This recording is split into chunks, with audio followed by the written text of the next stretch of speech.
All right, we're recording this episode nice and early because I've got to go to a Monday evening pre-release, so this episode has to go out before then. Um, Overall takeaways, initial thoughts on part the Mistveil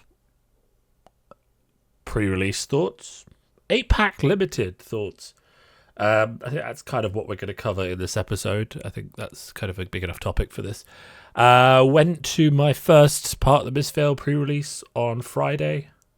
I think I ended up going 2-2 with two very close games against good players being my two losses, which kind of as expected. Learned a lot about sideboarding. Learned a lot about, it feels weird to say that about a pre-release, that there was sideboarding options. Learned a lot about gameplay. I feel like the only limited matchup I haven't really cracked now, because I've done about 20 drafts, is the new matchup into Enigma. It feels very hard. It feels very like you can do a big turn and it will clear all their shields, but they'll just take a bit of damage, not that much because they had ward, and then just play more ward out, and you're again staring down a board that has 4 or 5 ward on, especially if they've got Spectral Manifestations and Waxing Spectre. Really good limited cards. I probably have done enough limited now to do like a limited set review and give ratings to each of the cards, so I might do that. It's a bit more work than I have time for. I'm having on a personal note, I'm having surgery on my ear. I've got a hole in my eardrum, so I'm having surgery on my ear on Wednesday. So if I don't get an episode out next week, or if you see me and I look like a complete, walking wounded with my ear bandaged up, that is how it will be. Because they're just patching a hole in my eardrum. They're doing a skin graft onto my eardrum to see if they can fix up the hole. Obviously I have to fit this in today. Anyway, my point is, the pre-release was really fun. 8-pack sealed is something I'm a bit on the fence about, but it is really fun. I think my main concerns about it come from the new player experience at pre-releases. I have seen both myself at the pre-release I was at and also at other pre-releases, heard from people on Twitter, etc., that some new players were intimidated by the amount of cards available to them. I think you get like 120 cards in total in part of the Mistveil, so obviously that can be quite intimidating for new players and old, especially if it's your first time looking at the set and you haven't looked at spoilers and all those kind of things. It's a lot of cards, and I definitely had a bit of that because it was Friday evening. I was tired. I was looking at my pool being like, this is kind of a good Zen pool, but it's also a decent assassin pool, so what do I play? And I was able to quickly discount Illusionist, but not by much. So it was kind of good that I had probably the real choice between Zen and New, but also a bit daunting even for me just to try and figure out which I wanted to play. So it was both good to have the choice and good to have the ability to sideboard, but also a bit of a risk, and I can kind of understand why a new player might find that even more intimidating in terms of sort of being able to approach the format. So there definitely was a bit of feedback from new players, especially people talking about their own pre-releases on Twitter, where they said, hey, our new player left after one round because he couldn't get a grasp around the set's complexity, and also the level of his card pool was just too deep for him to really have obvious choices. So I think that is something to be aware of. But otherwise, I think my feedback on 8-pack sealed is that it's fantastic. I would be much happier going to a calling and getting 8-packs over 6. I feel like it gave me more of a chance to open bombs, and the bombs are quite important in this set. I feel like it gave me more agency over what deck I wanted to play, though there was still a correct choice for me to find, which is a skill check, obviously. I feel like it just put me more in control than I have felt in previous sealed tournaments. So my feedback is generally good. There are some little alarm bells about new player experience and complexity of choice, etc., etc. But my feedback in general is quite positive. What else? The set, to me, in Limited is fantastic. I'm going to redo my tier set list for sets that I have kicking around in my head soon, but I think part of the Mistveil is potentially going to be on the top in terms of limited play. I feel like it's potentially like going to be on the top in terms of everything, actually. I feel like the set is probably potentially the best, if not one of the best design sets that we've had in terms of the heroes being accessible but also complex, in terms of having interesting designs and a good triangle meta within the set. I feel like the limited stuff is brilliant. You know, it's just, I've drafted 20 times and I've played a sealed tournament and I've had tons of fun doing both. So I feel like there's a lot of goodness going on there that I'm really happy with. Yeah, I think it's just a great set. I think that's generally my takeaway from it. An 8-pack sealed seems to have been going down quite well. I'm not sure that I'm like super willing to commit to paying, you know, 4 8-packs for every pre-release going forward. I don't know if it's necessarily going to work for every set the way it has for this one. But I feel like, you know, at least for this one, it's been an interesting experiment. I'd be happy for them to revisit in the past. Yeah. Prices as well for things seem to be interesting. I mean, we're kind of in this, you know, pre-release phase where the prices are obviously high, but it looks like there's a lot of fun cards in the set. I know there's some EAs I absolutely have to get my hands on. I know there's some Marvels I absolutely have to get my hands on, so it does seem like quite a fun set to open. I know I definitely went from buying a box and a playset of singles from a store to buying a case because I just wanted to have a chance to open a case and see if I found a gold pack and stuff like that. So it does seem like a fun set to open as well, so I'm quite excited for all those kind of things. Other than that, you know, we're deep in prep for national season. Obviously, as I've documented before, you know, I don't have a team that I play with. I pretty much am just your average solo queue random player for various reasons. And, you know, but that just means that I'm kind of testing, like, as I like to joke, I'm kind of testing like a person of the people, you know, where you have time to play some games on Talishar, you have time to do a few drafts at your local store or online, and you're kind of getting ready in that way, and you're not going deep into the rabbit hole warren of testing with a top group of people. And there are pros and cons to that approach, but obviously the amount of time I have to spend is the pro, and the con is obviously the deep knowledge that you get from testing with competitive, competent players. But that is fine. So, you know, where we are at the moment is about 15 games with Classic Constructed Zen, about 3 with Enigma and 2 with New. I plan on putting in more reps with New and Enigma just to get a bit more of a feel for their abilities.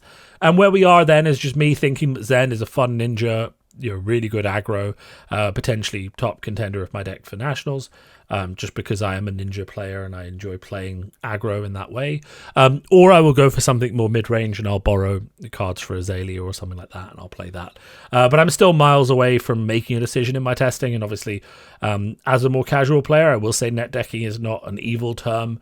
I will definitely be looking very heavily at the results from the nationals that are happening a week and 2 weeks before the UK one, looking at what's doing well, what decks I like to look at. And, you know, I kind of define the phase that I'm in at the moment is, you know, building an adaptive base of good fab skills, right?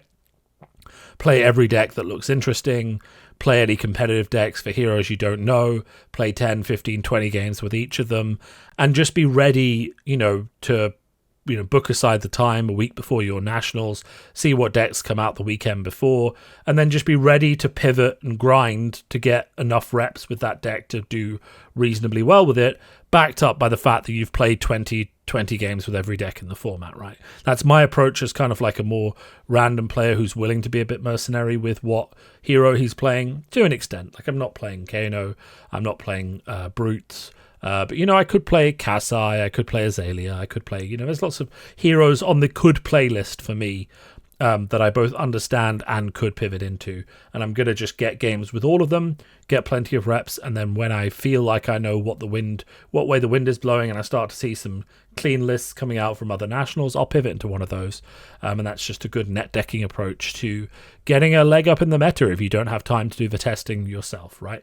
The only thing you can't really skimp on is draft, so I am just getting a lot of drafts in, trying to figure out what makes a 3.0 deck, what makes a 2-1 deck, and just sort of getting enough reps in that I can recognize my seat in the pod, trends in the pod, what cards are missing, you know, what are the power cards that indicate I should go into a certain hero. And a certain amount of that can be done by analysis, you know, going through the channels, seeing what 3.0 decks people are drafting. But a certain amount of that can only be done by actually just sitting down and grinding through a certain amount of things yourself to get what I kind of like, just the vibe of the draft, right? I'm very much a vibe-based player, and I think there is a vibe for a draft that you can get kind of a feel of it. and that will give you a good indication of where you are sitting, so that when you sit down on the day, you've done enough drafts that you can say, oh, damn, either the person to my left isn't drafting this hero, or they're going to draft it badly, which means I can draft it well and get a leg up. And that has happened. It does happen in Fab. You see someone pass you a certain red and you say, okay, logistically, the hero to the drafter to my left is not on, assassin, or if he is, he's a bad assassin player, and I'm going to get the cards I need, right? Sometimes it backfires, but you have to kind of read the signals and draft your seat. I will say this is very much, from my experience drafting so far, very much a seat drafting format. Some formats in the past have been pushed, like force formats, where you pick a hero, you force it. This one very much feels like there is power in all the heroes, and you are just like trying to figure out what your seat is, so you get the best cards for your hero, and that gives you the best deck, because it feels like the power level is quite well spread out. So trying to force a draft might go against you. That being said, the Majestics are bombs, so I definitely have had a case of I've pack one, picked one, a Majestic, like just a Nick, for example, and as a 0 for 5 attack reaction, I've just instantly slammed Assassin based on that, and just started sending the strongest signals I could by picking the Assassin slot cards. Because obviously, if you know how Fab boosters break down, there's 2 Assassin cards, 2 Illusionist cards, 2 Ninja cards, a Transcend card, an Equipment card, rares, rainbow foils, etc. If you take one of the 2 common Assassin card slots from the front of the pack, you're very much sending a very clear signal to the people to your right that Assassin is being taken. If you take the rares and the equipment and stuff like that, you're not sending that signal. So, if I first picked an Assassin Majestic, like just a Nick, and it's so strong, it very much behooves me to just start slamming Assassin cards from those 2 visible slots to send a very clear signal to the person on my right. I'm on Assassin, you shouldn't be. And then the only real risk is whether the person to my left decides to start slamming Assassin as well, and Assassin dries up, right? Now, if he starts slamming Assassin and I start slamming Assassin, then it could work out, because everyone else will get like the picture that Assassin is closed and they won't go into it. But it could also be the case that the person to my left is taking every good Assassin card, and I'm left with the dregs because I'm drafting to the right of him. So there are risks with slamming a Majestic and forcing it, but I think you can kind of like hedge your bets, take a good generic every now and then, try and get 3 or 4 picks deep and see if the Assassin cards are still there in that scenario, and maybe you're safe with the force. But I would definitely I like that pattern of, I opened a bomb Majestic, let's slam that. Next pick, I'm going to take one of the common Assassin cards, another common Assassin card. 3 or 4 picks in, I've indicated clearly I'm on Assassin. And then if I feel like I need to pivot, that doesn't actually screw me as much as the people to my right. So if the person to my left is sending Assassin signals as well, and Assassin dries up, I can start after 3 or 4 picks, starting to pick a few more generics, just getting a bit more of a broader base, because I've sent some signals, right? And then I can start to build out a bit more of a generic blue base. And then if Assassin does close up for me coming from the left, I can pivot and obviously ditch that Majestic, but still draft my seat. And if it doesn't, then obviously I can continue forcing Assassin. And there's loads of interesting strategies I think this set is doing particularly well in promoting, because I think it's just a really good draft set. And I'm really excited, actually. Let's put it this way. I keep choosing to draft Fab in this set over playing other games on my computer. If we think about the games I have on my computer at the moment, I've got World of Warcraft Pandaria Remix, which is a bit of a grind, but a bit of fun. I have Cataclysm that just came out, and my guild is like, you're doing dungeons, you're getting pre-raid, you're getting ready. And I've also got Hades 2, Final Fantasy 14, which I need to finish before Dawn Trail comes out. I'm playing Darkest Dungeon, which I started playing recently. Really fun. So I've got 5 or 6 other games I could be playing, and I'm actively choosing to draft this Fab set over playing those games, which is not something that has happened consistently before.